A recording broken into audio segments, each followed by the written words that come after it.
B find A sin theta minus B cos theta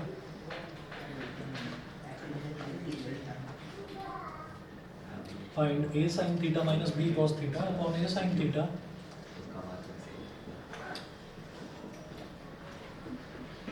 plus B cos theta. ये है हमारे पास। यहाँ पर आप ये देखिएगा कि ए की चीज़ दे रखी है मेरे को tan theta is equal to A upon B, यानी कि इसका जो रिजल्ट है वो ए अपॉन बी की टर्म्स में आ सकता है। ठीक है, तो क्या करेंगे हम, हमें यहाँ पर जैसे A sin theta minus B cos theta upon A sin theta plus B cos theta जैसे ये दे रखा है, तो तो क्या करना होगा देखिएगा, हमने इसको tan थीटा में कन्वर्ट करेंगे। तो tan थीटा में कैसे कन्वर्ट होगा, अगर ये साइन है, अगर मैं इसको cos से डिवाइड कर दूँ तो साइन अपॉन कॉस tan बन जाएगा, और ये वाला cos है, इसको cos से करें तो cos डिवाइडेड बाई cos वो तो 1 हो जाएगा। तो आप यहाँ पर ये करिए, मुझे इसकी वैल्यू निकालनी है। यहाँ लिखिएगा divide numerator and denominator both by, divide numerator and denominator both by cos theta. आप न्यूमरेटर और डिनोमिनेटर दोनों को cos थीटा से डिवाइड कर दीजिए।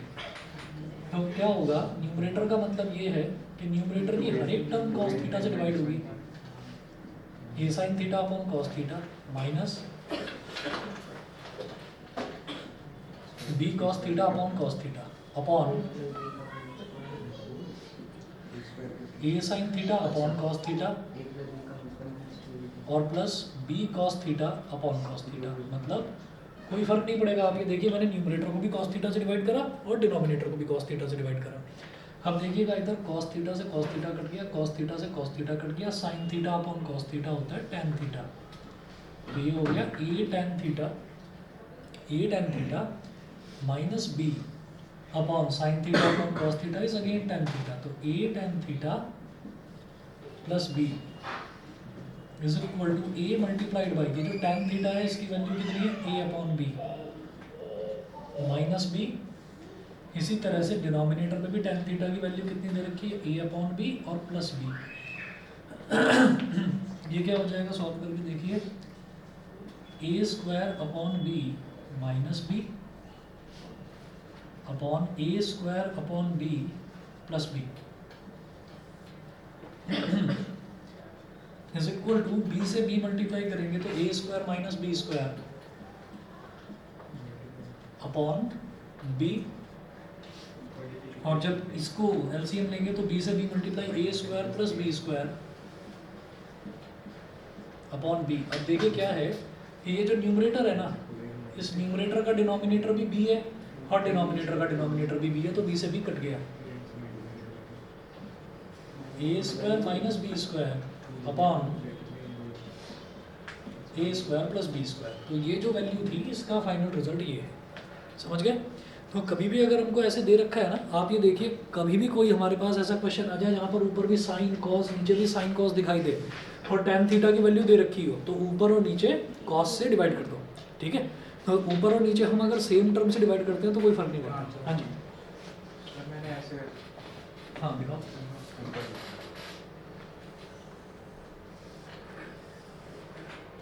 अच्छा, इसको एक काम करना, जैसे साइन थीटा को सीधा तुमने ए लिख लिया, कॉस थीटा को सीधा बी लिख लिया, तो इसको ए एक्स और बी एक्स लेना, क्योंकि रेशो है ना वो। तो आप लिखना कि साइन थीटा, क्योंकि वो साइन थीटा और कॉस थीटा का रेशो आपका ए अपॉन बी आ गया है ना, तो आप लिखोगे let sine theta is equal to A X, cos theta is equal to B X. तो वो करके न्यूमरेटर से भी एक्स कॉमन आएगा, डिनोमिनेटर से भी एक्स कॉमन आएगा, वो कट जाएगा, रिजल्ट यही आएगा सेम। एक मिनट, लेकिन ये तुम्हारा अच्छा एक्सपैंड कर दिया, ठीक है। चलिए जी, इसके बाद एक क्वेश्चन और देखेंगे। ऑनलाइन वाले बच्चे बता दें, सभी को क्लियर है इतना? ठीक है, चलिए जी, एक और देखिएगा।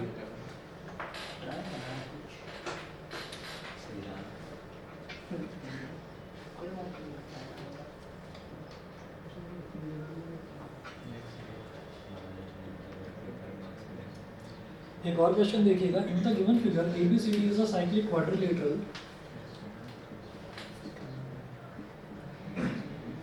हाँ जी, बताओ। अच्छा, अगर इस क्वेश्चन को इस पैटर्न में तो आगे क्या करते हैं इसमें? क्या कर पाओगे? यहाँ तक पूरी कैलकुलेशन ठीक है? ऐसे कहीं काम पे सोच रहा हूँ।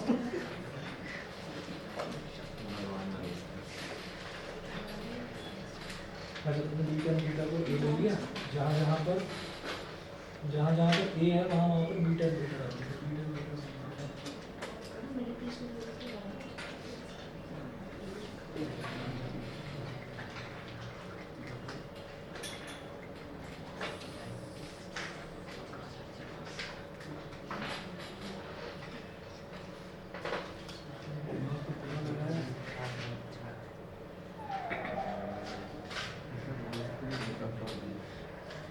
करा तो सही है, लेकिन मतलब ये साइन स्क्वायर थीटा, फिर मेरे को या फिर साइन थीटा की वैल्यू पता होनी चाहिए। तो हम ये कह सकते हैं कि जैसे tan थीटा की वैल्यू है ए और बी, तो हमारे पास ए हो गया एक तरह से परपेंडिकुलर और ये हो गया बेस, हाइपोटेन्यूज की वैल्यू निकालना। और फिर साइन थीटा होता है परपेंडिकुलर अपॉन हाइपोटेन्यूज, वो यहाँ पर बहुत लंबा होगा। कैलकुलेशन में कहीं मिस्टेक नहीं है, लेकिन लंबा होगा, ठीक है ना। तो जहाँ भी कहीं ऐसा डिवाइड होता है तो ऊपर साइन है और कॉस है, इधर भी साइन और कॉस है और tan दे रखा है, कॉस से डिवाइड करो ऊपर नीचे फटाफट हो जाएगा। हाँ जी, एक क्वेश्चन नोट करिएगा। In the given figure ABCD is a cyclic quadrilateral.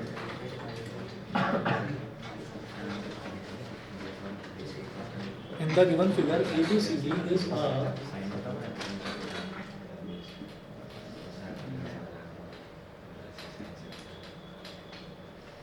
ये याद है आप लोगों को साइक्लिक क्वाड्रिलेटरल क्या होता है? जो क्वाड्रेटर सर्कल के अंदर और क्या प्रॉपर्टी है तीनों इसकी? साइड सर्कल के सर्कमफ्रेंस से टच कर रही हो। हाँ, वो भी वही Sum होता of opposite angles is 180 है, degree. उसके अपोजिट एंगल्स का सम 180 डिग्री के बराबर होता है। ये साइक्लिक क्वाड्रिलेटरल की इंपॉर्टेंट प्रॉपर्टी है, ठीक है। वो रह गया। And PQ is tangent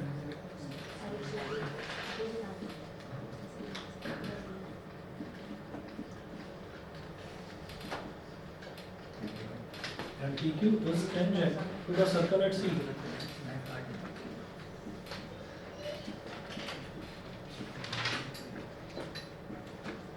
Tangent to the circle at C, full stop. If BD is a diameter,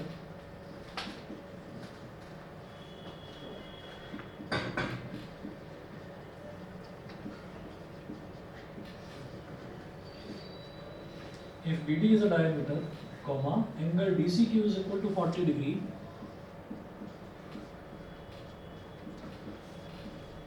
Angle DCQ is equal to 40 degree. अच्छा, and angle ABD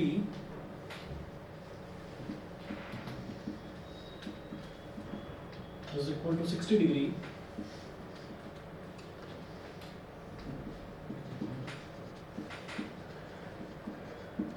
Find angle BCP. Find angle BCP.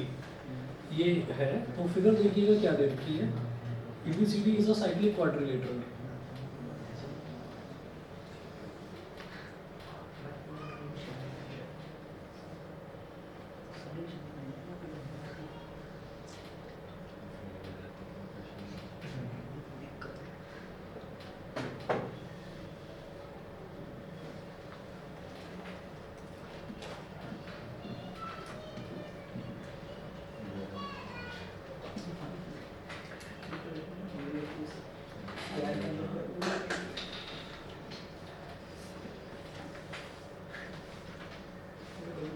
ये circle का centre दे रखा है O,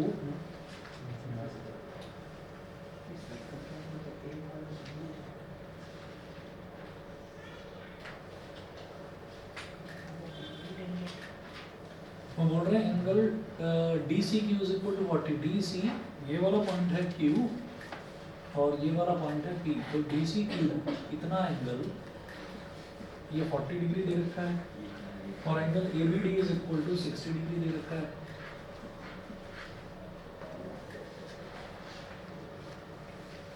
अच्छा, एक चीज़ इन्होंने और अच्छी दे रखी है कि BD इसका डायमीटर है। तो डायमीटर से हमको एक चीज़ क्लियर हो जाती है कि पहली चीज़ इन्होंने दी साइक्लिक क्वाड्रिलेटरल। तो साइक्लिक क्वाड्रिलेटरल का मतलब क्या होता है कि एक ऐसा क्वाड्रिलेटरल जिसके चारों जो वर्टिसेस हैं वो सर्कल पर टच कर रहे हैं, ठीक है। अच्छा, और ये दे दिया इन्होंने BD इज अ डायमीटर, तो डायमीटर के इधर सेमी सर्कल, डायमीटर के इधर semi circle, angle in the semi circle is 90 degree. Semi circle में एंगल 90 डिग्री होता है, तो इसका मतलब हमारा ये वाला एंगल 90 डिग्री होगा, ये वाला एंगल 90 डिग्री होगा। याद है कि नहीं? ठीक है, कोई बात नहीं। तो अब याद रखिएगा कि कभी भी अगर मान लीजिए आपको कोई भी सेमी सर्कल है और सेमी सर्कल में कोई भी कैसा भी ट्रायंगल बन रहा है, ठीक है, तो वो एंगल हमेशा 90 डिग्री होगा। Angle in the semi circle, जैसे मान लीजिए ये सर्कल है और ये इसका सेंटर है, पॉइंट के ऊपर ट्रायंगल बनेगा तो इसका एंगल हाफ होगा। बस वही वाला, उसी थ्योरम से ये 90 डिग्री वाला है। मान लीजिए मैंने कहा देखो इधर आधा सर्कल इधर, आधा सर्कल इधर, सेमी सर्कल हो गया।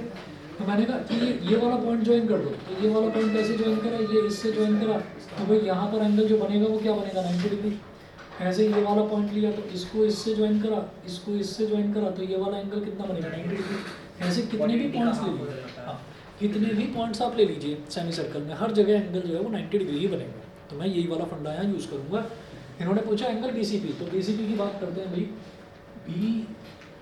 BC और P, तो ये तो ऐसे ही बता दो क्या हो जाएगा, 50 हो गया, 50 ठीक है। अच्छा तो आप ये देख लीजिए, ये वाला एंगल 40 डिग्री दे रखा है, ये वाला एंगल 90 डिग्री बन गया, तो ये 50 डिग्री बचेगा लीनियर पेयर से। ठीक है, करके दिखाऊं या हो जाएगा बस अब? हो जाएगा।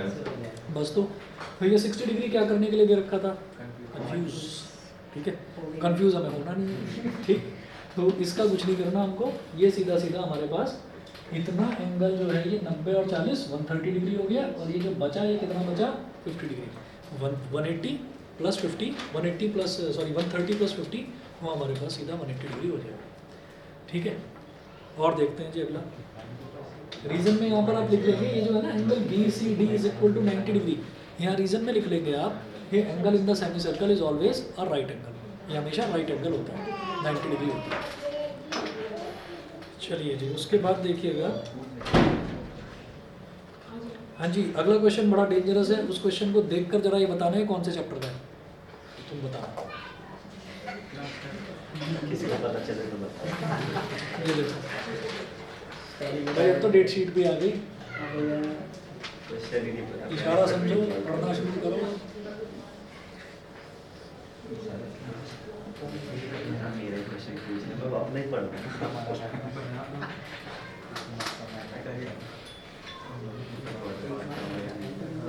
कोई तो कंफ्यूजन आगे का तो कुछ याद।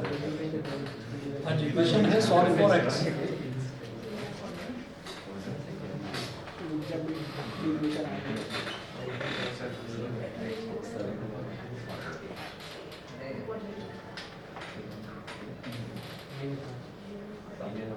ये आरडी नहीं पूछी तू चैप्टर बता। क्वाड्रेटिक का ही है, क्वाड्रेटिक का ही है, क्वाड्रेटिक से बैठेगा, बताओ भाई, क्वाड्रेटिक से होगा सर, ये बताएगा ना मेरे को, क्वाड्रेटिक से ही होगा। ये ऐसे है सर, लीनियर मतलब इन दोनों में से कुछ एक है। हमेशा याद रखिए कि जहाँ पर भी हमसे दो अननोन पूछे जाएंगे वहाँ पर वो पेयर ऑफ लीनियर इक्वेशन का होगा। ये तो क्वाड्रेटिक, एक ही तो चीज़ पूछी जा रही है एक्स, है ना।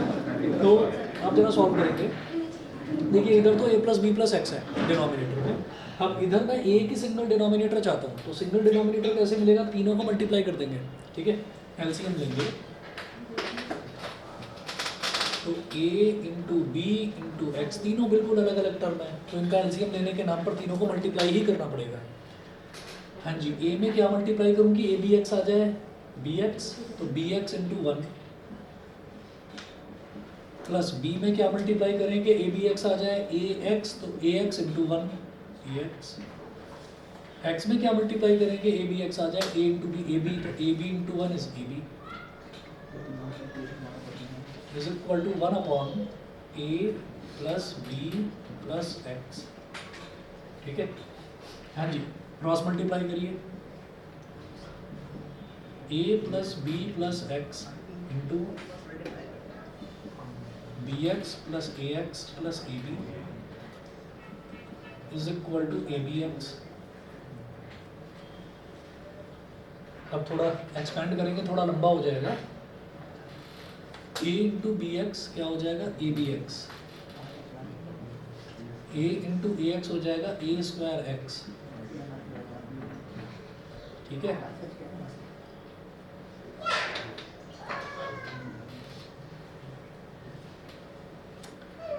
चलिए ठीक है, a इंटू ए बी हो जाएगा ए स्क्वायर बी,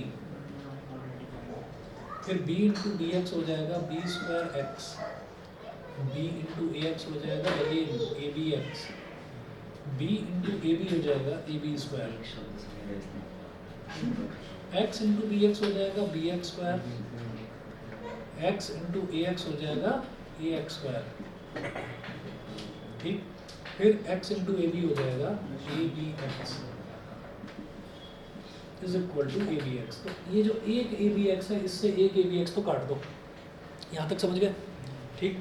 अब इसके बाद आपको क्या करना है, भाई क्वाड्रेटिक इक्वेशन बनती कब है, वो चलने दो, बैकग्राउंड म्यूजिक चलता रहता है। तो क्या है इसमें कि जब भी क्वाड्रेटिक इक्वेशन बनेगी तो क्वाड्रेटिक इक्वेशन में एक्स स्क्वायर वाली टर्म जरूर आएगी। तो वो जो एक्स स्क्वायर वाली टर्म है, पहले तो एक्स स्क्वायर वाली टर्म्स को एक साथ लिख लो, फिर एक्स वाली टर्म, फिर कांस्टेंट वाली टर्म, मतलब जिसमें एक्स हो ही ना, ठीक। तो आप ये देखिए एक्स स्क्वायर वाली कौन सी टर्म है, एक ये है और एक ये है, ये हो जाएगा a plus B into x square लिख दूँ, ये दरवाज़ा बंद है,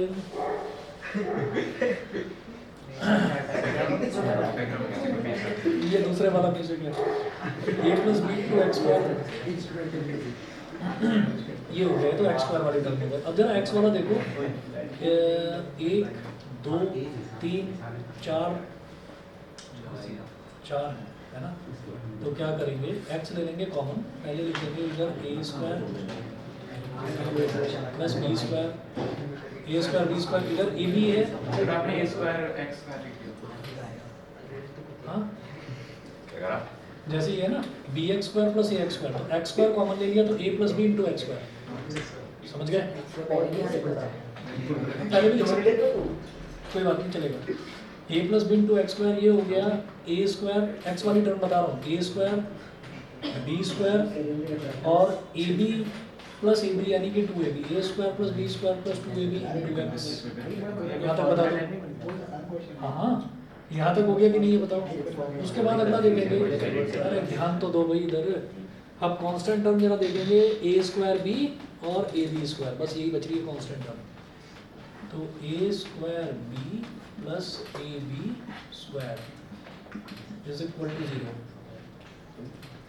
अब ये हो गया a plus B into x square. मुझे बस ये बता दो, ये एक्स वाली टर्म सबको समझ में आ गई कि नहीं, ठीक है। थोड़ा सा शॉर्टकट ले लिया मैंने, A B x plus A B X कितना हो जाएगा, 2ab है ना। तो हमने x कॉमन ले लिया, तो a स्क्वायर बचा, फिर b स्क्वायर बचा और A B plus A B यानी कि 2ab बचा, ठीक है, ये लिख लिया। अब क्या करेंगे, ये जो a square plus B square plus 2ab है, ये सबको पता ही है, a प्लस बी का होल स्क्वायर है, a प्लस बी का होल स्क्वायर है, ये हो गया प्लस ए प्लस बी का whole square into X plus, हाँ जी, ये जो ए स्क्वायर बी और ए बी स्क्वायर है, इसमें से ए बी ले रहा हूँ मैं कॉमन, मैंने ए बी ले लिया कॉमन। जब ए बी कॉमन लिया तो बी बाहर आ गया, ए बाहर आ गया, एक ए बच गया यहाँ पर, तो एक ए बचा। ए बी कॉमन ले लिया तो एक बी बचा यहाँ पर, तो एक बी बच गया, A B plus B is equal to 0। तो ओवरऑल देखा जाए तो 3 टर्म्स हैं, 1 2 और 3 जो ऐड हो रही हैं, इधर भी a प्लस बी है, इधर भी a प्लस बी है, इधर भी a प्लस बी है, बाहर निकालो, a प्लस बी ले लिया कॉमन, ब्रैकेट में बचेगा X square plus A plus B into X plus A B is equal to 0। अब ये जो a प्लस बी है, ये कांस्टेंट टर्म है ना, तो कांस्टेंट टर्म इधर 0 के नीचे जाकर 0 अपॉन एनीथिंग वो 0 हो जाएगा। और ये क्या हो गया, X square plus A plus B into X plus A B is equal to 0। अब अगर आप चाहो तो मैं इसके फैक्टर करके दिखा दूं, नहीं तो ये तो एक फॉर्मूला है ना, बताओ किसका फॉर्मूला है, आइडेंटिटी है, अलजेब्रिक आइडेंटिटी, और क्या और भी तो क्या, मतलब था कि a और b को ब्रेक करके कॉमन, हाँ वो ब्रेक करके वो आइडेंटिटी आएगी, ये x plus A into X plus B की आइडेंटिटी है, याद होगा ना। ये कौन सी आइडेंटिटी है, नाइन्थ क्लास मुझे लग रहा है करी ही नहीं है किसी ने, सही कह रहे हो। ये आइडेंटिटी थी, 4 आइडेंटिटीज थी बिल्कुल बेसिक, एक a प्लस बी का होल स्क्वायर, एक a माइनस बी का होल स्क्वायर, एक a square minus B square, और चौथी ये x plus A, x plus A into X plus B, बस नहीं पड़ी है है ना। तो उसमें क्या करते हैं, x plus A into X plus B. एक बार लिख देना।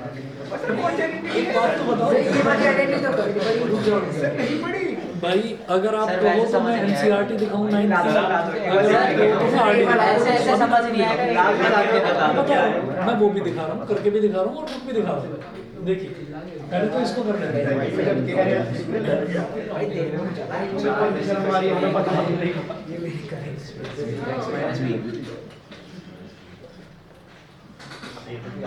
अच्छा ये वाली आंसर ये प्लस ठीक है। बी माइनस बी हो गई।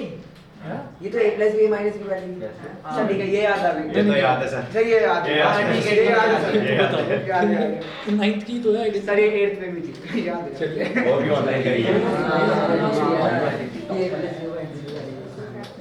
अरे ए प्लस बी माइनस बी नहीं है, अलग अलग है। देखो ए प्लस बी में पहला टर्म और दूसरा टर्म सेम होना चाहिए, यहाँ पहला टर्म तो सेम है, दूसरा टर्म सेम नहीं है। समझ रहे हो भाई, x plus A into x minus ए होता तभी तो कहता ए प्लस बी ए माइनस बी, तभी तो मैं कहता है ना। तो ये अलग है। डिवाइड अभी याद अच्छा, अगर किसी को लग रहा हो कि नहीं ये आइडेंटिटी मैं भूल भी चुका हूँ और मैं नया कुछ सीखना भी नहीं चाहता, अभी बड़े स्ट्रेस में हूँ, है ना, तो क्या करना है, बहुत सही कहा, बहुत सही कहा। इसको एक्सपेंड करके देख लो, एक्सपेंड करके भी हो जाएगा। तुम छोटी छोटी बातें पकड़ते रहो बस, एक्सपेंड की जगह एक्सटेंड बोल दिया तो बस अरे सर ये याद है, जिंदगी तो कुछ होने दे रही, थोड़ा थोड़ा कुछ होने दे। बोलो। छोटी छोटी क्या रहेगा? साल दो कम आप लोगों को मैथ्स में 3 दिन की छुट्टी मिली है ना। उस जगह तो दुख है। इंग्लिश के बाद 7 दिन की छुट्टी, मैथ्स के बाद 3 दिन की बस। अबे इंग्लिश बस 4 दिन की 4 दिन की है। 4 दिन की है। अच्छा, किसी ने बताया था एसएसटी में शायद 10-11 दिन की छुट्टी है। सर तो वैसे नहीं है अभी। हाँ भाई, एक्सपेंड करती है। नहीं 27 अच्छा समझिए, हो गया ना अब ये, एक्सपेंड कर दिया। जब एक्सपेंड कर दिया तो एक्स कॉमन ले लो, में एक्स कॉमन, इन दोनों में भी कॉमन।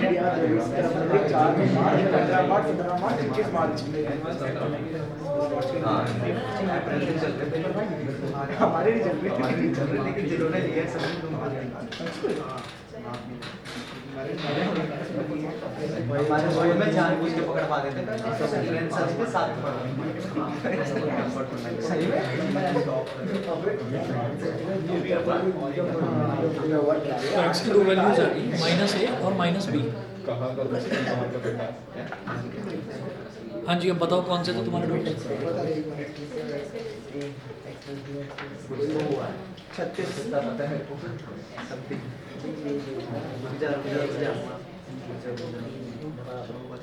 एक काम तो करो, उसकी फोटो खींच कर डाल दो ना ग्रुप पर, मैं तो आज क्वेश्चन लिखता रह जाऊंगा।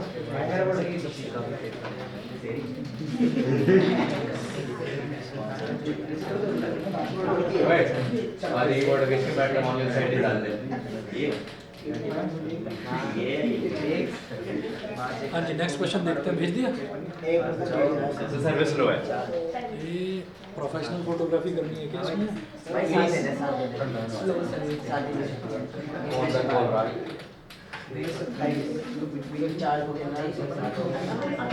भाई भाई सोते हैं। अरे पढ़। हाँ ये सब 31 दिन और फैब्रुअरी चालू हो रहा है सॉरी अच्छा, अब जरा देखिएगा, एक ना ग्रुप में, अरे 1 मिनट में, 1 मिनट, ये छोटा भाई उल्टी बात कर रहा है सर। चलिए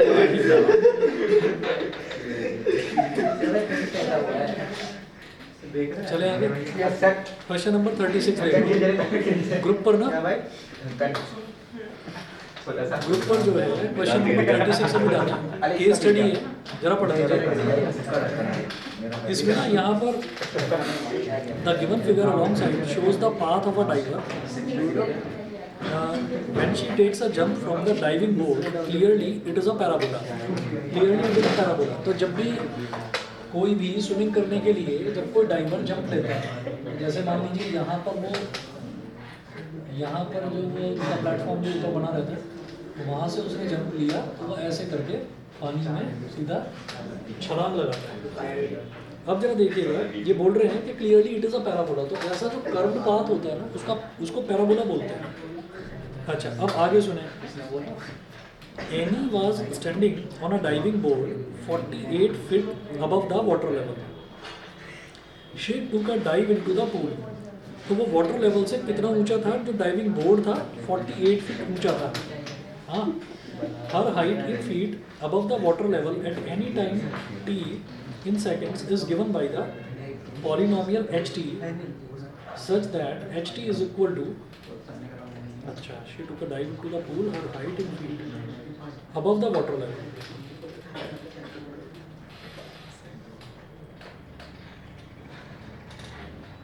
ठीक है, देखिए ऐसा होता है कि एक डाइवर है, वो डाइवर जो है वो यहाँ पर जो ऊपर डाइविंग बोर्ड है, डाइविंग बोर्ड से नीचे जंप लगाता है।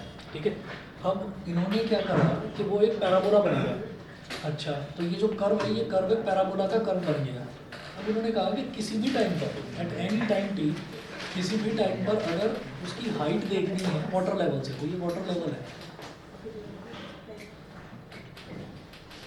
तो उसकी हाइट का मतलब ये है कि वो जो डाइव कर रहा है ना, उसकी खुद की हाइट नहीं कि भाई वो कितना लंबा है, 5 फुट 10 इंच है, 5 फुट 8 इंच है, वो कुछ नहीं, उसकी हाइट नहीं, वो पानी से कितनी ऊंचाई पर है, पानी से कितनी हाइट पर है, उस हाइट की बात करी जा रही है।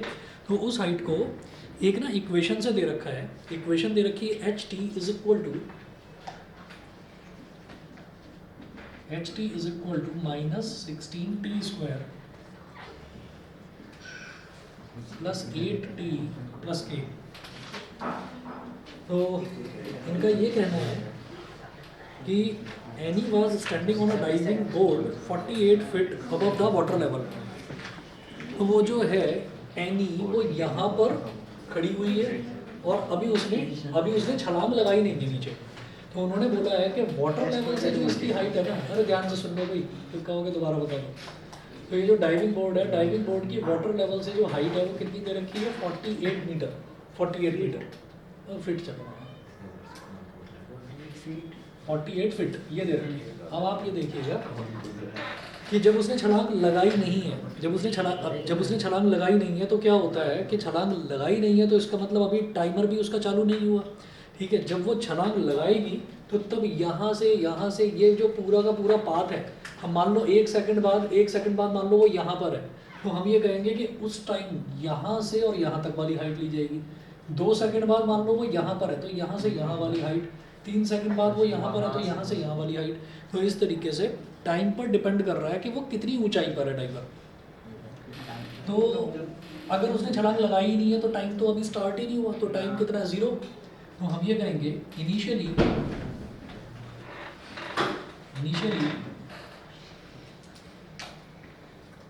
when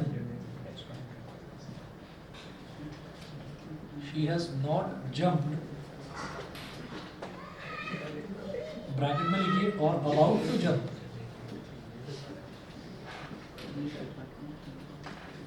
she has not jumped or about to jump, time t is equal to 0 second. ठीक है, और जब उसने छलांग लगाई नहीं है तब उसकी हाइट कितनी है वाटर लेवल से? 48 फीट। तो इसका मतलब h0 is equal to -16 into 0 का square plus 8 into 0 plus k is equal to 48। तो ये भी 0 हो गया, ये भी 0 हो गया, केवल k ही तो बचा। इसका मतलब k इज इक्वल टू कितना हो गया? 48। तो उन्होंने सबसे पहले ये पूछा था कि आप k की वैल्यू बताइए। तो फर्स्ट पार्ट में तो ये क्लियर हो गया कि k की वैल्यू होगी 48। ये समझ में आ गया? ठीक है भाई, ये इक्वेशन जो है, ये इक्वेशन ये बताती है, जैसे मान लीजिए हमने ये कहा कि 2x plus 3y is equal to 25। हमने ये कहा कि 2 पेन और 3 पेंसिल टोटल टुगेदर 25 रुपए के आते हैं। तो आप ये बता दो कि 1 पेन और 1 पेंसिल की कॉस्ट कितनी है, तो आप कहोगे कि भाई एक कंडीशन से बात नहीं बनेगी, 2 अननोन पूछ रहे हो, एक कंडीशन और बताओ, पेयर ऑफ लीनियर इक्वेशन। तो उसी तरीके से ये इक्वेशन बन गई ये बताने की कि एक पेंसिल का कॉस्ट कितना है और एक पेन का कॉस्ट कितना है, ये उसके लिए इक्वेशन बन गई। ऐसे ही उन्होंने कहा कि उसका जो पाथ है ना डाइवर का, उसके पाथ को पता लगाने के लिए एक इक्वेशन उन्होंने बनाकर दे दी है। वो इक्वेशन ये है, और वो जो है वो डिपेंड किस पर कर रही है, वो टाइम टी पर डिपेंड कर रही है। तो इनिशियली जब टाइम आपका 0 था तो इसका मतलब वो इतनी ऊंचाई पर खड़ी हुई थी, उसने अभी छलांग लगाई ही नहीं है। तो इनिशियली यानी कि जब time t is equal to 0 है तो वो उसकी हाइट कितनी होगी, 48 फीट। और फिर इस इक्वेशन में टाइम की वैल्यू आप 0 डालेंगे, इधर भी 0 इधर भी 0, k तो कांस्टेंट है, वही निकालना था 48 आ। ये क्लियर? ठीक है।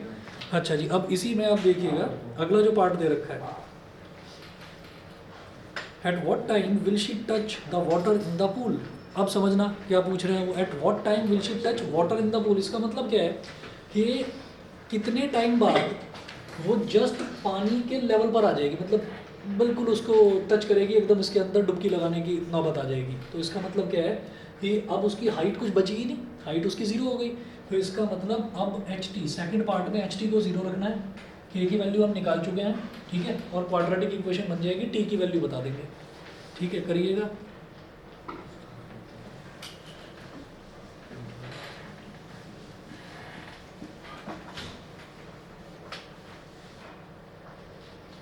सेकंड पार्ट में लिखेंगे when she just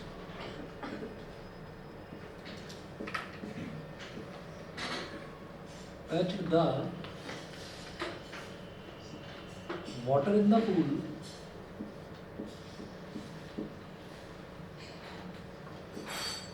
height ht becomes 0, height ht becomes 0। आपको याद होगा जब आपने ना पॉलिनोमियल्स करा था तो पॉलिनोमियल्स में ऐसे लिखते थे हम पॉलिनोमियल को, px is equal to ax square plus bx plus c। समझ गए? तो इस पॉलिनोमियल की वैल्यू किस वेरिएबल पर डिपेंड कर रही है, x पर डिपेंड कर रही है। तो यहाँ पर हाइट की वैल्यू किस पर डिपेंड कर रही है, टाइम पर डिपेंड कर रही है। अलग अलग टाइम पर अलग अलग हाइट होगी उसकी। तो जब वो पानी के सरफेस को टच करेगी तो हाइट खत्म हो जाएगी, हाइट 0 के, अब वो वाटर लेवल पर ही आ गई। तो ht कितना है, -16t स्क्वायर प्लस 8t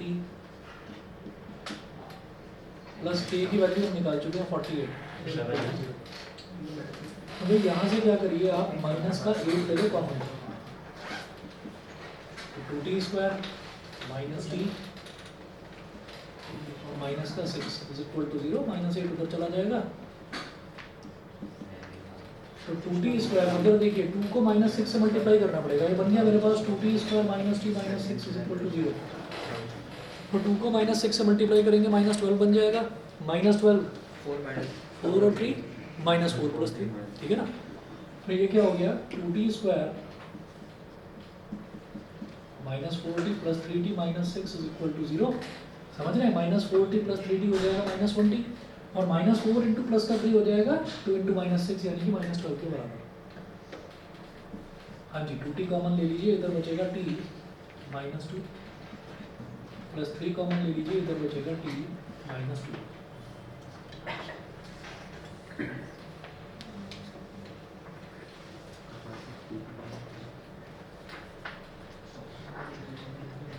तो t -2 इंटू 2t प्लस 3,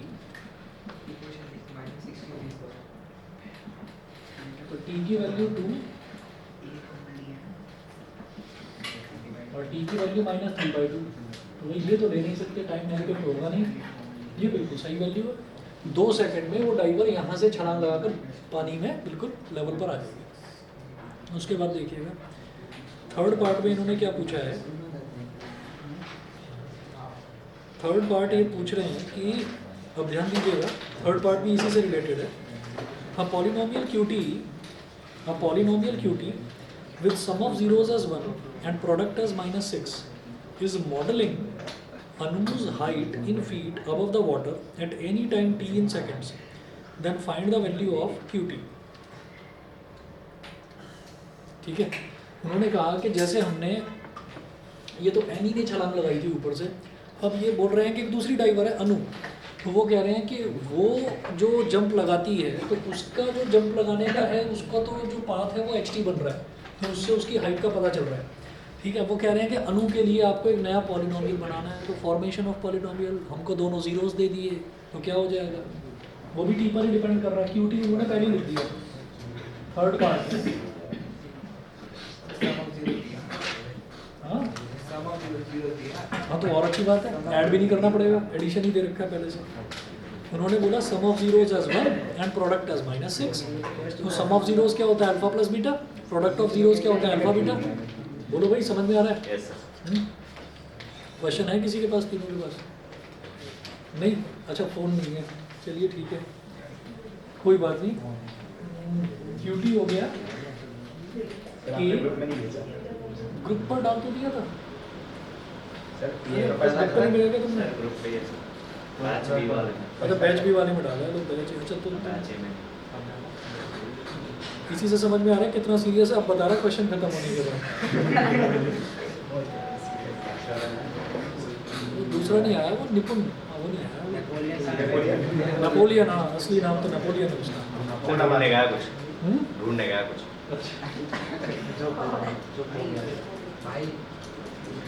इज्जत है.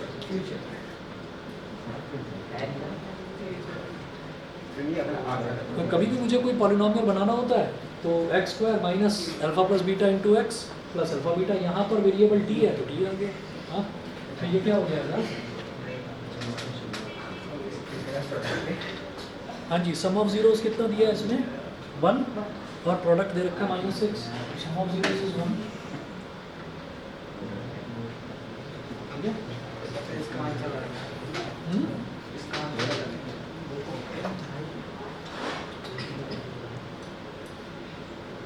अल्फा प्लस बीटा है ना, ठीक है, सही तो है। रिक्वायर्ड पॉलिनोमियल देखो, नहीं थोड़ा फर्क आएगा दिखेगा। अरे ये तो और, ये तो ऑप्शनल पार्ट है ये वाला। इसमें 8 आ रहा है ना, बाकी बात सब पड़ेगा। अरे वो पता है इन्होंने क्या करा है, इन्होंने k की वैल्यू 48 डाल दी, जो हमने पहले वाले पार्ट में निकाली। इन्होंने k की वैल्यू 48 डाल दी, और इसमें जो क्वेश्चन है, क्वेश्चन में ऐसा कुछ नहीं दे रखा। सही है ना, नहीं समझे? ट्राई कर ले, आंसर तो वही है. तो देखो ये बन गया। उन्होंने k की वैल्यू 48 डाली है, ऐसा कुछ दे नहीं रखा था कि k की वैल्यू क्या लेनी है, और k ना कांस्टेंट है। जब भी हमें वैल्यू निकालनी होती है तो आप k को कुछ भी दे सकते हो, 1 ले लो, 2 ले लो। तो इसलिए लिखते हैं कि कोई भी कांस्टेंट इसके साथ मल्टीप्लाई हो सकता है, कुछ भी, 1 2 3 4 कुछ भी। नहीं काट कर भेजेगा.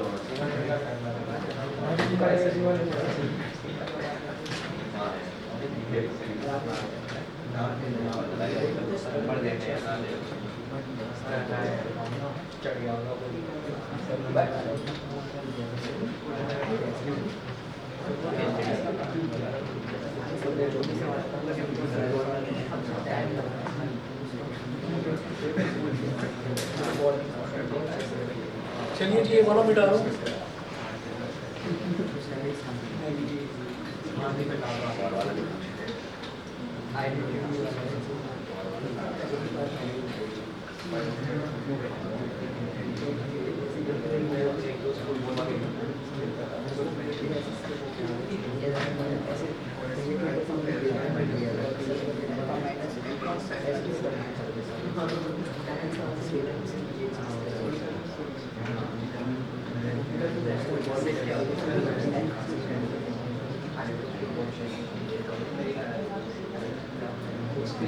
Solve the following pair of equations for x and y.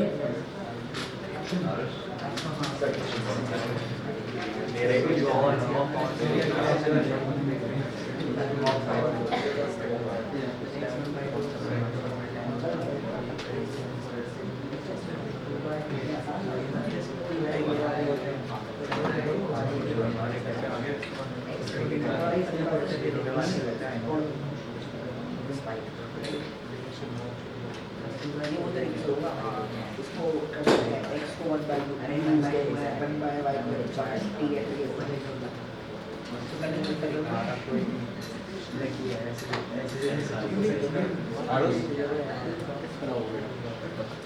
Tuition के बाद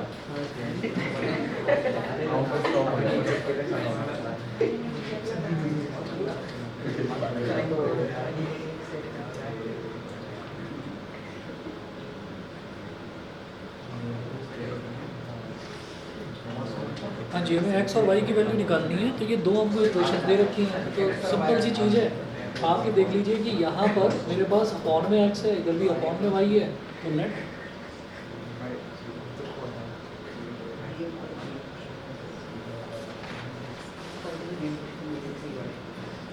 वन अपॉन एक्स को तो u मान लीजिए, वन अपॉन एक्स को u मान लो और वन अपॉन y को v मान लो। क्या 30 मैंने कहा इसका 30 कहाँ से आ गया, a b में आएगा। चलिए तो वन अपॉन एक्स की वैल्यू v हो u हो गई, तो ये हो गया a स्क्वायर u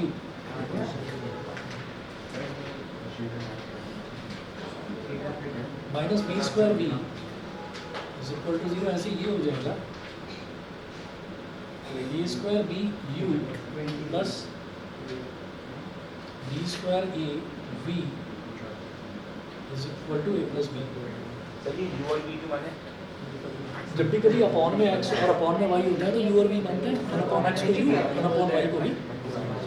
हाँ इससे आसान हो जाएगा। ऐसी आश्चर्य भरी नजरों से क्यों देख रहे हो भाई, पहली बार देखा है कि कमाल हो गया, पढ़ने का बिल्कुल दूसरी क्वेश्चन में कुछ कॉमन नहीं तो हम क्लियर यही रख सकते नहीं नहीं कॉमन लेने की जरूरत है, वैसे पड़ेगी ले सकते हैं नहीं कॉमन लेना पड़ेगा शायद। ऊपर वाले में a मल्टीप्लाई करो, ऊपर वाले में a मल्टीप्लाई करो, इससे होगा क्या t प्लस का a b स्क्वायर भी बन जाएगा, कट जाएगा बस, इसमें a मल्टीप्लाई करो, नहीं बातें नहीं प्लीज। तो a इंटू a स्क्वायर कितना हो गया, a cube u minus A B square v is equal to a into 0 is 0। ठीक है, यहाँ कुछ करने की ज़रूरत नहीं है, ये हो गया a स्क्वायर b u और ये जो प्लस है इसको ए बी स्क्वायर बोल दीजिए भाई, बी स्क्वायर को ए बी स्क्वायर बोल सकते हैं, is equal to a plus B. और अब क्या है कि ये वाला टर्म माइनस का, ये वाला टर्म प्लस का, तो एज इट इज कट जाएगा, सीधा सीधा ऐड करिए, ऐड करने के बाद ये हो गया a cube u plus A square B U 0 into A plus B. अब ना एक काम कर सकते हैं, अब यहाँ से ए स्क्वायर कॉमन ले लेंगे, ए स्क्वायर यू कॉमन ले लिया तो इधर बचा a plus B is equal to a plus b. तो ए प्लस बी से ए प्लस बी कट गया, इधर बचा 1।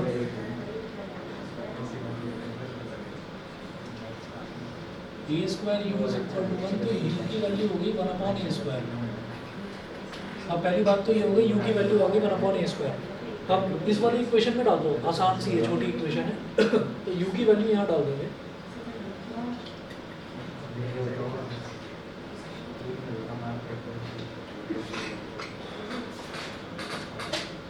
इक्वेशन 1 में वैल्यू डाला a square u minus B square we is equal to 0। A square और यू की वैल्यू क्या, 1 upon A square. A square से ए स्क्वायर कट गया, ये प्लस 1 बचा, उधर चला जाएगा, minus B square we is equal to minus 1, minus से माइनस कट गया तो V is equal to 1 upon B square. अच्छा, और u क्या है, 1 अपॉन x, तो अगर x निकालना है तो वो 1 अपॉन u हो जाएगा, तो it implies that x is equal to इसका रेसिप्रोकल a स्क्वायर और y is equal to b square. Online वाले बताएं भाई, क्लियर है कि नहीं, Yes, sir. समझ गए? कल की तैयारी रखिएगा, कल दोपहर में 2 बजे आपका टेस्ट है, ठीक है, और एक ही टाइम पर टेस्ट है, मतलब दोनों बैचेस का एक ही टाइम पर टेस्ट है 2 बजे, ठीक है। 5 चैप्टर्स हैं, ढंग से प्रिपेयर करके आओ। न्यू ईयर है ना शायद। On to हाँ, first. सर को भाई नहीं, बताया वो है, न्यू ईयर पर्सनल- बोलूंगा बता। वो पर्सन ये बताया कुछ भी बोल सकता हूँ भाई सर को आएगा बताया।